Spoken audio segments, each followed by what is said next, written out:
وَإِذْ نَجَّيْنَاكُمْ مِنْ آلِ فِرْعَوْنَ يَسُومُونَكُمْ سُوءَ الْعَذَابِ. قوت مذہب سے مستحکم ہے جمعیت تیری.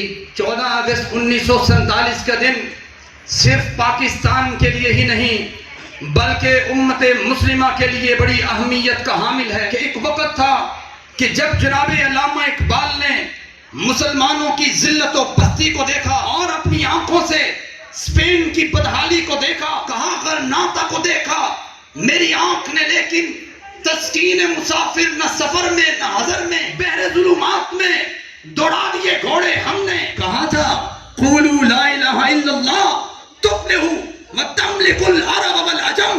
پاکستان کا مطلب کیا؟ لا الہ الا اللہ. کہ ایسے جناب ابراہیم علیہ السلام کو اللہ نے 20 مقامات پر ازمایا. جناب ابراہیم نے 20 مقامات پر یقین کے دامن کو تھامتے ہوئے اللہ کے لیے قربانیاں دی. اللہ نے رہتی دنیا تک ابراہیم کے نام کو قائم و دائم رکھا.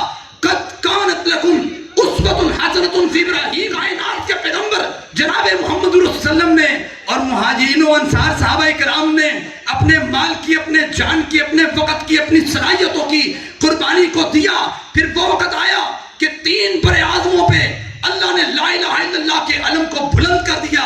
اور یہ میں بات کہتے ہوئے حق بجانب ہوں کہ یاد رکھیے ہجرت مدینہ کی شان و شوکت اور عظمت کے بعد اگر دنیا کائنات میں اپنے ایمان کو بچانے کی خاطر سب سے بڑے ہجرت کوانٹٹی کے اعتبار سے کی گئی تو وہ ہجرت پاکستان تھی کہ جس میں لاکھوں عظمتوں کو تار تار کیا گیا, لاکھوں سروں کو نیزوں پہ چڑھایا گیا, لاکھوں ماؤں نے اپنے بیٹوں کی قربانیاں دی اور لاکھوں بہنوں نے اپنے بھائیوں کے خون سے اس پودے کی آبیاری کی. کہ 14 اگست صرف جشن آزادی منانے کا نام نہیں بلکہ 14 اگست نام ہے تجدید عہد وفا کا. 14 اگست نام ہے امن کا.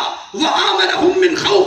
14 اگست نام ہے اتحاد کا کہ فرد قائم ربط ملت سے ہے تنہا کچھ نہیں اور موج ہے دریا میں بیرون دریا کچھ نہیں. 14 اگست نام ہے لسانیت اور مسلکی تعصبات کو پتے پشت ڈال کے وَاعْتَصِمُوا بِحَبْلِ اللَّهِ جَمِيعًا. اور 14 اگست نام ہے جدید دور کے تقاضوں کو مد نظر رکھتے ہوئے دین و دنیا کے بیلنس کا کہ مالک نے کہا وَابْتَغِ فِيمَا آتَاكَ اللَّهُ الدَّارَ الْآخِرَةَ وَلَا تَنْسَ نَصِيبَكَ مِنَ الدُّنْيَا. 14 اگست نام ہے سود کے خاتمے کا یا ایھا الذین آمنوا لا تأکلوا الربا. 14 اگست نام ہے لا الہ الا اللہ کے علم کو بلند کرنے کا. 14 اگست نام ہے توحید کے علم کو بلند کرنے کا.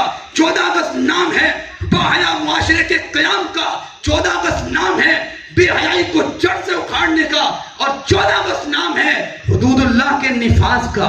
اور یہ میں نہیں کہتا بلکہ ملک عزیز کا تصور دینے والے جناب علامہ اقبال نے خطبہ اعلی آباد 1930 میں واشگاف الفاظ میں کہا تھا اگر مسلمانوں کا سیاسی جد و جہد کا مقصد محض آزادی اور اقتصادی بہبود ہے اور حفاظت اسلام اس مقصد کا عنصر نہیں تو مسلمان اپنے مقصد پہ کبھی کامیاب نہیں ہو سکتے. خون دل دے کے نکھاریں گے رخے برگ گلاب ہم نے گلشن کے تحفظ کی قسم کھائی. اور اگر جمع ہو میری قوم کے جسور و غیور قلندری میری کچھ کم سکندری سے نہیں.